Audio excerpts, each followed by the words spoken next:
What's up, U.S. history kids? Mr. Tomei here. This video today, we're going to be talking a little bit more specifically about President Bush, his time in office, talking about some other things beyond the war on terror, kind of the aftermath of 9/11, which are our last video. So this video should be relatively short, kind of more to the point. We'll talk about some different inventions and things that go on in the 2000s as well. That really changed kind of society, right? So let's get into it, okay? So again, President Bush, president from 2001 to 2009, most of his legacy is haunted by the war on terror, which generally becomes very unpopular and people really questions the true motives of it. It's a stain kind of on his presidency. Generally, therefore, regarded kind of as a bad president who also had a lot of bad luck and timing. The biggest thing that really hurts Bush is the war on terror. And as time goes on, more and more people become more and more critical of the war itself. After 9/11, his approval rating and feelings of patriotism, extremely high. You see there about 90% approval rating, which is kind of insane. We haven't seen those numbers in many a moon. And then as time goes on, slowly dips down, eventually even breaks to the high 20s, low mid 30s. And that just shows the long lasting effects of the war. What were we doing? We never found Osama. We never found the weapons of mass destruction. So people kind of just feel like, wow, 9/11 was this horrible event. And we thought you were going to really be right and do the right thing. But ultimately, we were led down a path of kind of a pointless war. And that's kind of ultimately what stains Bush's legacy is the war on terror. It's the biggest thing to remember. There were other events in the 2000s that are pretty significant under Bush's term. Hurricane Katrina, which is kind of representative of how like hurricanes are getting more powerful because of climate change. This was a major hurricane that hit the city of New Orleans. Most of the city flooded. And New Orleans is a pretty big city, football team, basketball team, right? I mean, it's a big city in America.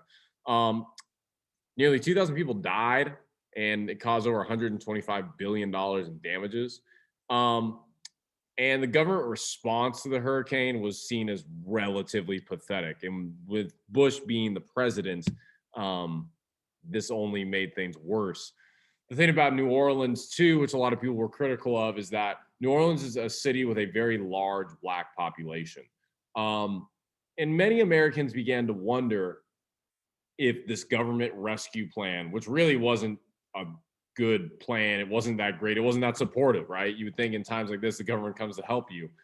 But a lot of people wonder, had this been in a city with maybe a large white population or somewhere else, how would the response have been? Similar to maybe the Flint water crisis, which we'll talk about in class. The Superdome itself had to actually be used. The Superdome is like the stadium where the New Orleans Saints play. It's where Super Bowls are at, but that had to be used to like shelter people. People, moved into the Superdome because there wasn't enough support elsewhere. It was kind of a crazy, traumatic time for those people. But, fortunately, they were able to survive. Immigration becomes an issue. A lot of this is partially because of 9/11, but also at the same time, there is a large population of immigrants coming to this country. Nearly 8 million immigrants came to the United States in the years between 2000 and 2005. That's more than any other 5-year stretch in U.S. history. So again, this coupled with 9/11, many Americans started to buy into the idea of the fear of the immigrant, fear of immigration. We've seen this before in U.S. history. This is an obvious issue today. Democrats and Republicans are on very different sides of this issue. And of course, right, the wall, the big issue. We're going to build a wall. But immigration become more of an issue really in the past 20 years than it ever was really before that. This just goes to show you kind of support for immigration, increasing it, right? Pretty high among Democrats, but very low among Republicans. Now we got to talk about some technological changes in our life. Probably the biggest shift in the way we live, operate every day was the creation of the iPhone. This little company called Apple, you might have heard of it. For a long time, Apple was just kind of a computer company, an alternative to a PC. They kind of sold their computers as like a different style, more futuristic, also more designed for more efficient, better looking, things like that. You know, but the idea of the iPhone was to pretty much combine the computer, the iPod, and having a cell phone, which back in the day was just a flip phone, which I had one forever. But getting something like an iPhone, see how small that is compared to what we have now? That's crazy. But it's changed the world.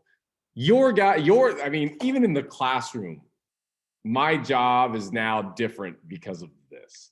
And your lives, many of you revolve around this. It's like your child, right? Even though you're only 15, 16 years old.